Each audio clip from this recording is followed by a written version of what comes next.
LeBron James, viral ang mensahe kay Luka Doncic bago ang debut game. Big signings, kompleto na ang Lakers. At Stephen Curry sinabing naging madali na sa kanya ngayon ang trabaho kasama si Butler, double team no more. Si Luka Doncic ay opisyal na nagsimula ng isang bagong panahon ng Purple and Gold. Ginagawa ang kanyang debut para sa Lakers na may 14 points, 5 rebounds and 4 assists habang dinurog ng Los Angeles ang Utah Jazz noong Martes. Muling naglaro si Doncic sa unang pagkakataon mula nang magtamo ng calf strain noong Disyembre.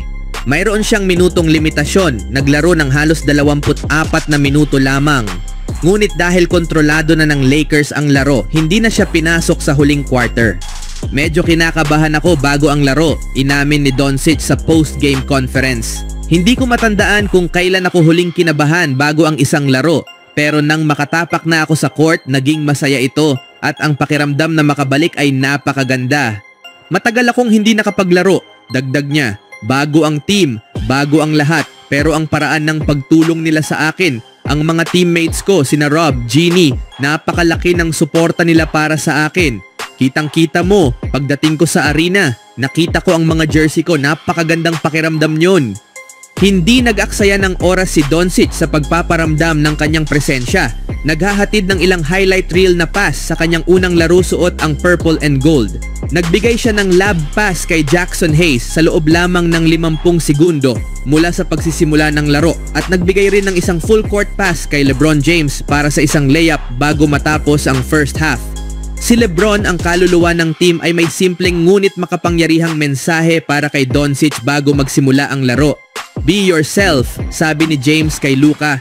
Napaka-espesyal para sa akin na marinig iyon mula sa kanya, sabi ni Doncic. Nagbigay ito sa akin ng kumpiyansa. Pagkatapos ng kanyang sinabi, nagkaroon ako ng chills. Sobrang saya ko lang na maging bahagi nito.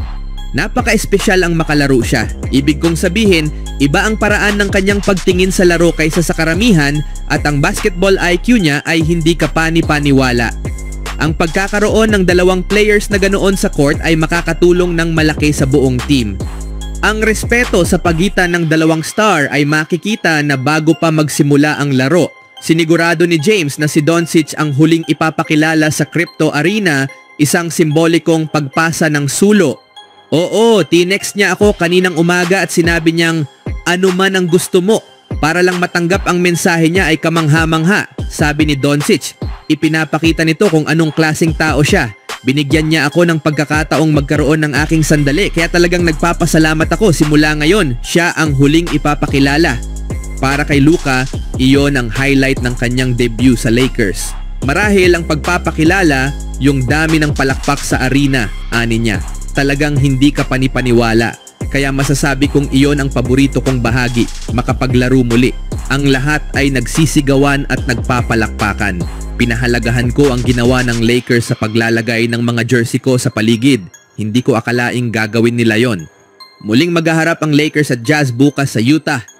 Speaking of Lakers, meron ng bagong sentro ang LA Lakers. Inanunsyo ng team na pumirma sila ng kontrata kay free agent center Alex Len ngayong araw. Unang balak ni Len na lumagda sa Indiana Pacers ngunit binago niya ang desisyon matapos hindi matuloy ang trade ng Lakers para kay Mark Williams nitong mga nakaraang araw.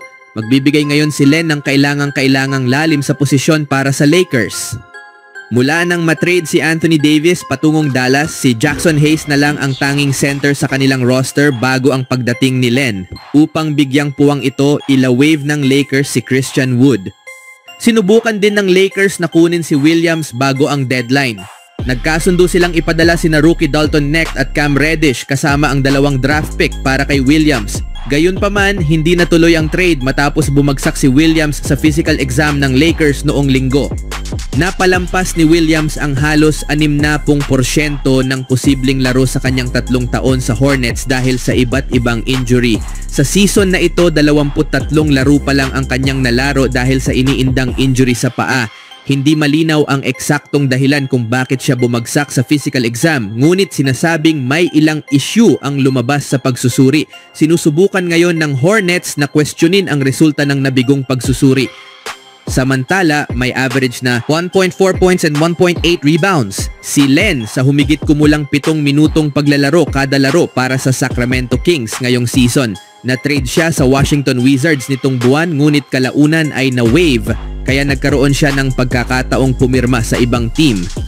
Bagamat mas magandang pick-up sana si Williams lalo na bilang lab threat para kay Doncic, makapagbibigay pa rin si Len ng malaking presensya sa ilalim para sa Lakers kaya hindi na nila kailangang umasa sa small ball tactics sa natitirang bahagi ng season.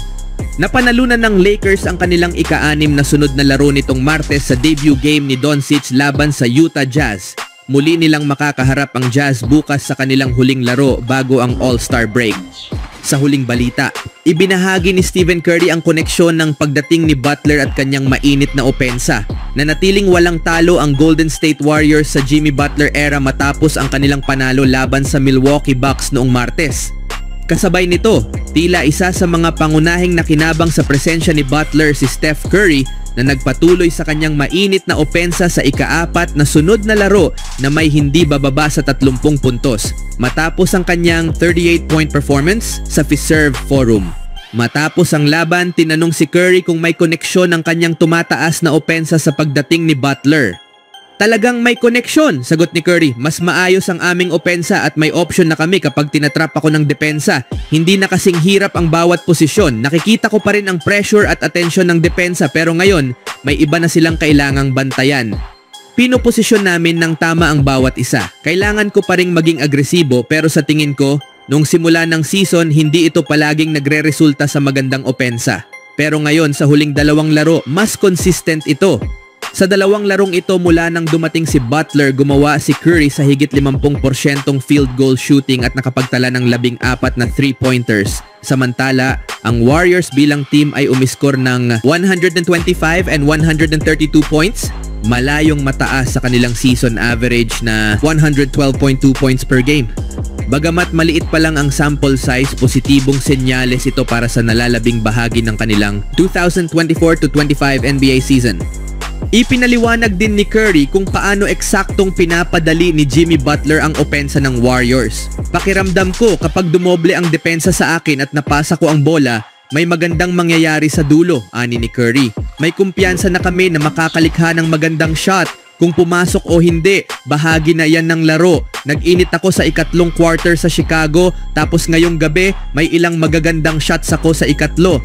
Ang mahalaga ay patuloy kaming nakakagawa ng magagandang shots. Kapag nagawa namin yon, tataas ang kumpiyansa ng lahat.